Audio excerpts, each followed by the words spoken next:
Hello ladies and gentlemen, I'm Sax, and today we're going to take a look at Sonic Frontiers. Don't worry, all the footage I'm showing is the first hour of playtime to avoid any spoilers.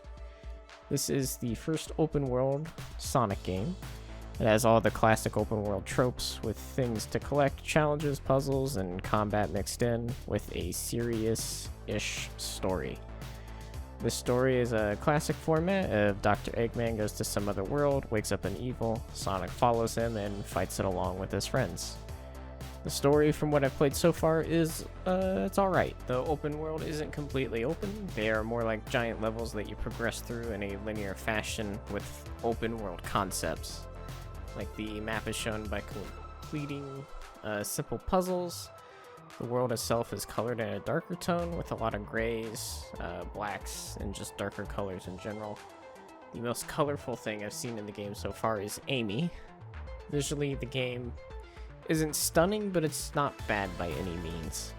The progression in the game can feel tedious with all the items you need to collect. If you want to talk to Sonic's friends, and you'll need to for the story, you'll need to have X amount of memory shards to do so.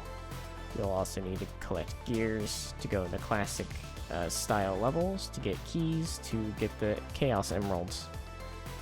You can get the gears through combat. It is an open world, so collecting the memory shards and the gears isn't too bad, but it can feel tedious when it's stopping you from progressing through the story. Combat is a strong point for this game.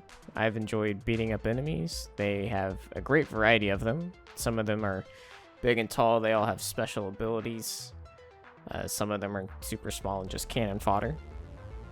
The abilities for Sonic, as you fight enemies, you pick up skill points, and there's a little skill tree that has abilities you can unlock as you progress.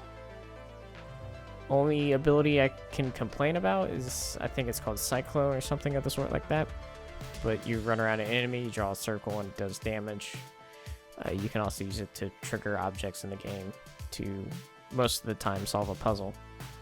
It just seems like this ability is not utilized enough. I feel like it should have a little more versatility than it does.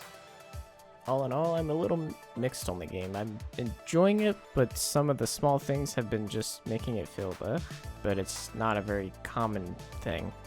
That's just my opinion. If you're interested in Sonic Frontiers, it's available on PC, PS4, 5, Nintendo Switch, as well as Xbox One, X, and S. If you're interested in the PC version, a link to the Steam store page is down in the description.